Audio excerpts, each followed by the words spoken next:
Well, couldn't you like speed it up? Do you know how to do that? Yeah, that's super easy. Yeah. I mean, I don't know how to do it, but Sean, our new slave, he knows how to do all that audio. Our new knowledge. He's the audio slave. What's up, guys? Sean here.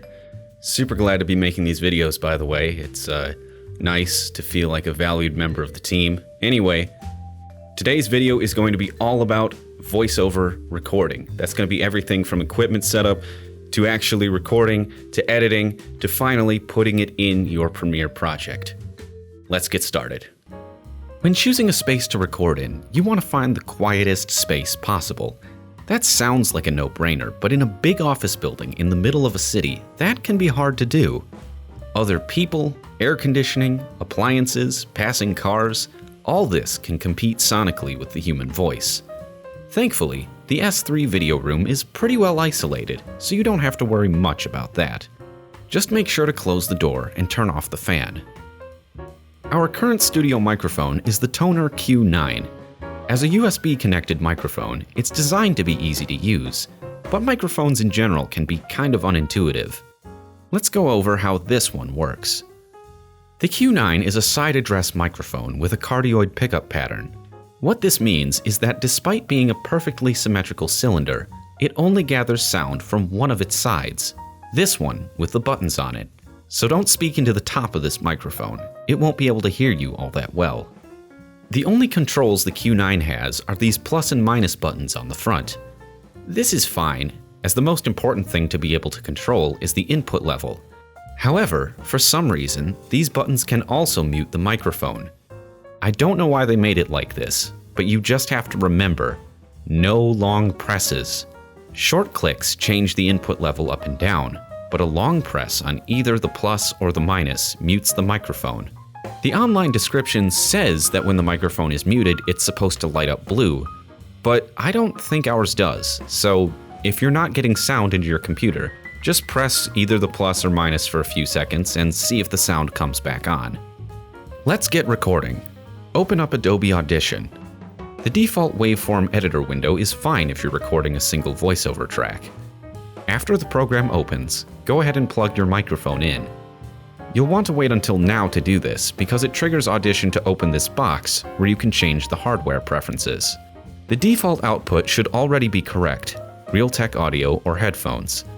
However, you'll probably need to change the input from the computer's microphone array to the microphone you just plugged in. While you're at it, you can also change the master clock to the input.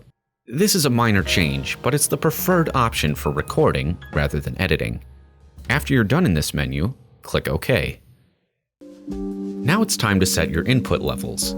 The editing view in Audition has tools for this. It's just not very intuitive. Right-click on the levels meter. This gives you several options for how the levels display. All of these can be useful, but the one we definitely want is meter input signal. I guess you could just use the Alt-I keyboard shortcut, but I think the right click is easier to remember. Now that you can see your input levels, start recording your voiceover, and adjust the mic as you do so. Of course, you want the mic to be in a comfortable position where you can sit and read with good posture. Face the microphone's buttons toward you, and remember, short presses, not long ones. You want to adjust the levels so that your meter consistently hits yellow on its peaks, but never red. When you press the record button, you'll be asked to name your new file. At this time, you can also change the sample rate from 44.1 kHz to 48 kHz. This gives you a little more data to work with while editing later. The other default settings should be fine. When you're happy with this, click OK. When you do that, it should start recording immediately. Let it roll for 10 seconds and try not to make any noise. We're going to use this later as a sample of the room noise, so this bit needs to be as clean as possible. After you have a good sample of ambient sound, you can start reading. Of course, it would be ideal if you could just spew everything out in one perfect, unbroken take, but that's never going to happen. Don't stop recording if you make a mistake. Just reset yourself and keep going. Audio doesn't take up much memory space, so recording some dead air to edit out is fine. Once you've recorded everything you need, you can press the spacebar or the stop button on screen to stop recording. Save your file and unplug the microphone. The audio hardware preferences will want to open up again. This time you should only have to change the master clock from the input to the output. Once you're done with that, you're ready to edit. When editing audio, always use professional monitor headphones. While consumer brands like Beats and Skullcandy are great for listening to music, they're tuned to enhance bass and other frequencies, so they don't actually represent sound accurately. To make sure you can hear what you're editing as it actually sounds, please use the headphones we provide. By the time this video gets published, we should hopefully have a better option than these Panasonic ones, but even these are okay. The first thing we'll do is get rid of the background noise. I always do this with a visual aid. Find this little icon near the top of the screen. It's labeled Show Spectral Frequency Display. When you click this, you get a lot more information on your screen. The green waveform display is useful for knowing where the loud and quiet parts of your sound file are, but it doesn't tell you much else. The spectral display tells you where you've got high and low-pitched sounds, and how intense those pitches are. You could get really technical with this, but let's focus on the background noise for now. Take a look at our 10 seconds of silence. See all this fuzziness? That's all background noise. If it were truly silent, the spectral display would be black. Click and drag to select a sample of noise. We don't need all 10 seconds, maybe just the cleanest 5. When you've got your selection, you can right-click and capture noise print, or simply Shift-P on your keyboard. Then Control-A to select the entire file and go to Effects, Noise Reduction and Restoration, Noise Reduction Process, or just Control-Shift-P to go right there. This opens a window. Honestly, I have no idea what this graph means, I just remove noise by listening. The only two things you should have to touch in this window are these two sliders. In a perfect world, you can just crank both sliders to 100, hit apply, and call it a day. Unfortunately, if your noise print isn't clean, reducing noise by too high of a percent can remove too much, and it will make your audio sound unnatural. In that case, you may have to play around with the sliders until you find a compromise that removes some noise and still sounds good. You can preview this change with the little play button in the corner. The green power button turns the noise reduction effect on and off, so you can quickly compare the before and after. Once you're happy with your noise reduction, hit apply and the window will disappear. When you take a look at your spectral view, you should now see that the space between your words looks a lot cleaner. Now it's time to compress the stuff that we kept. Once again, you want to make sure that your whole timeline is selected. That's Control-A in case you forgot. From the menu up here, you're going to go to Effects, Amplitude and Compression, Single Band Compressor. From this drop-down menu of presets, choose Voice Leveler and then click OK. Now the peaks of the waveform are a lot more consistent. One last effect in Audition. It's time to make your voice sound pretty. Again, make sure your whole timeline is selected and go to Effects, Filter and EQ, Parametric Equalizer. What you're seeing here is a graph of the frequencies in your recording. Low, deep sounds are displayed on the left, and the highest sounds are on the right. This blue line here is your adjustments to the volume of these frequencies. From the presets drop-down, choose Vocal Enhancer. This will be our starting point, but we're going to make more changes. You can see it's taken out all the frequencies below the range of the human speaking voice. All that is just sound we don't need.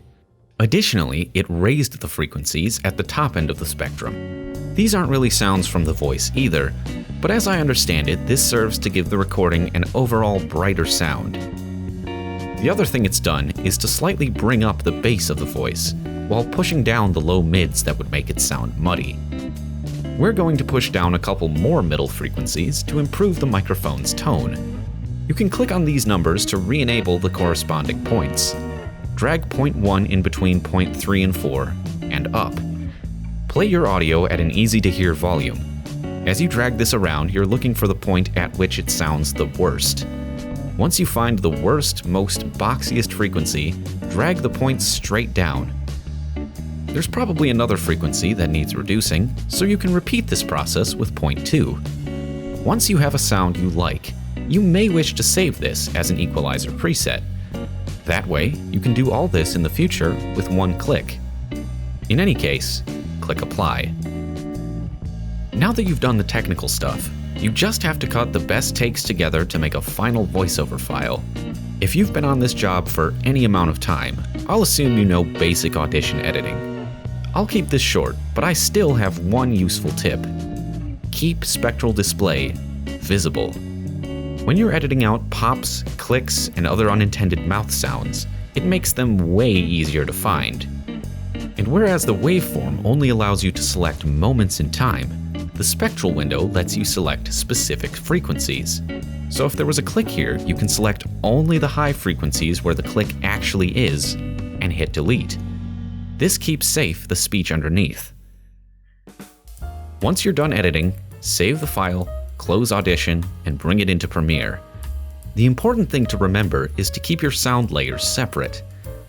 For example, keep your narration on audio track 1, your music on track 2, and your sound effects on track 3.